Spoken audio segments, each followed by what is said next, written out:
こんにちは、隙間のリリーです。メディアを読むためのハワイ語ミニ講座、よろしくお願いします。今日はリリオ・カラニ女王が作ったクイーンズ・ジュビリーをご紹介したいと思います。ハワイズ・ストーリー・バイ・ハワイズ・クイーン、これリリオ・カラニ女王が書いた手記があるんですけれど、これに結構そのジュビリーの時のエピソードも書かれているので、その辺も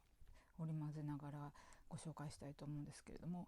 このクイーンズ・ジュビリーっていうのはビクトリア女王の在位50年を祝う式典が英国であって、それにリリオ・カラニ女王が出席したその時の感動が歌われている曲なんですね。1887年のことなんですけれども、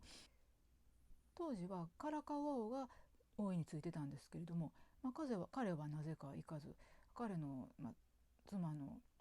カピオラニ女王の、エスコート役としてリリオ・カラニ女王が一緒に、英国に渡ったっていう、そういう状況だったんですけれども、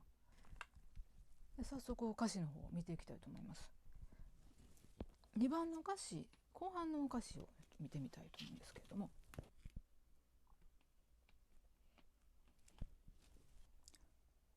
ハウオリオリエムペラウイーニア、不思議な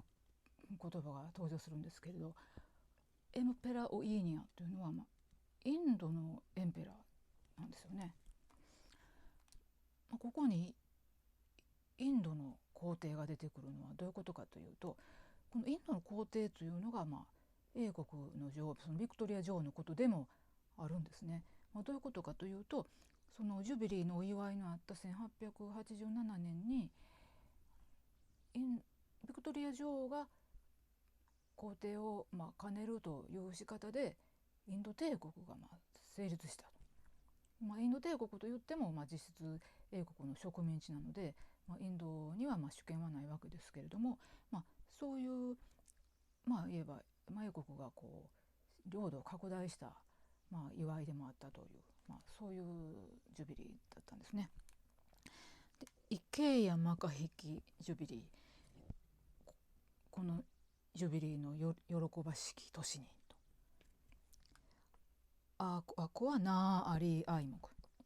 ナーアリーアイモクというのは治めるアリーですね、支配者たちが、ナーですから複数ですね、たくさん各国から、王様の王族であるとか、政府の中枢を担う人たちが集まってたりしてたんですよね。アッセンブル、集まってたと、お祝いのために集まってた。アプニケアオホルオコア、どういうことかというと、ケアオは、世界っていう意味なんですけれど、ここではホルオコアっていうのはもうオール、全部っていうことです。なので全世界の、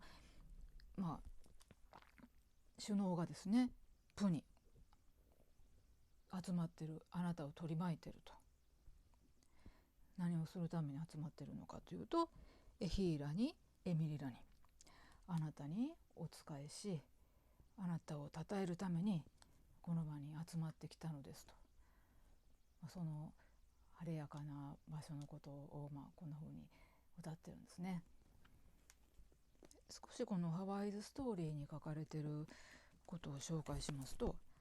式典の会場となったウェストミンスター寺院に、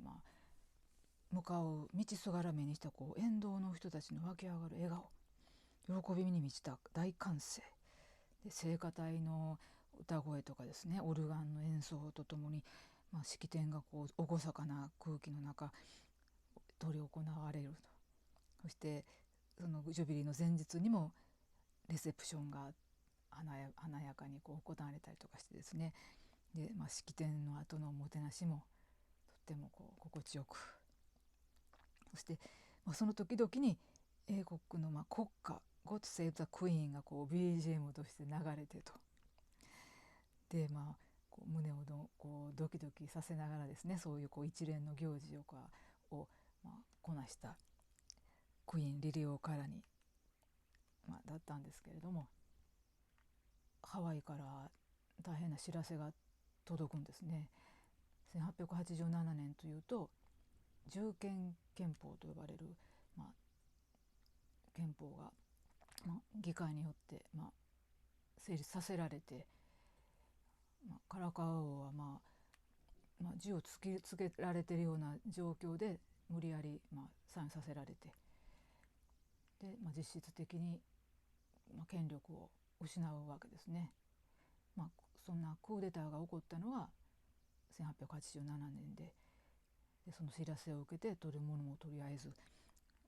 カピオラニ女王と共に、ハワイに戻ると。旅の最後はそんなところで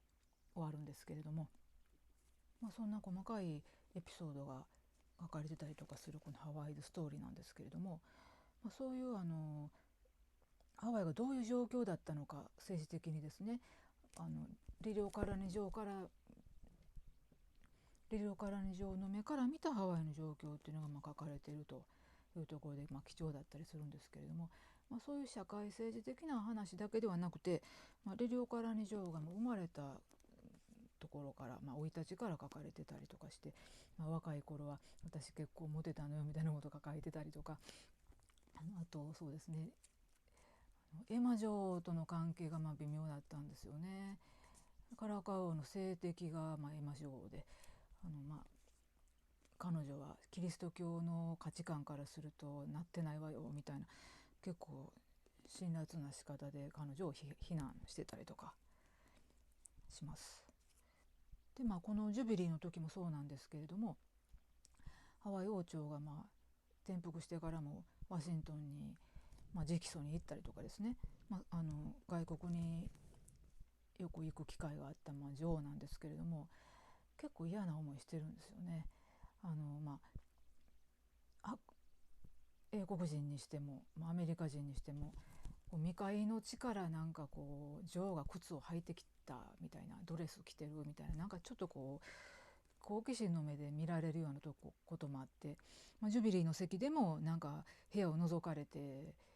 挨拶しに来たとかじゃなくてですね、覗きに来られたのが不愉快だったみたいなことが書かれてたりとか、そういうハワイの状況が分かるだけではなくて、リオカラニ女王の人柄が伺われたりとかするハワイズストーリーです。結構分厚いんですけど、細かく章に分かれてますんで、興味のあるところだけでも読んだらいいかな、参考になると思います。目で読むためのハワイ語ミニ講座終わります。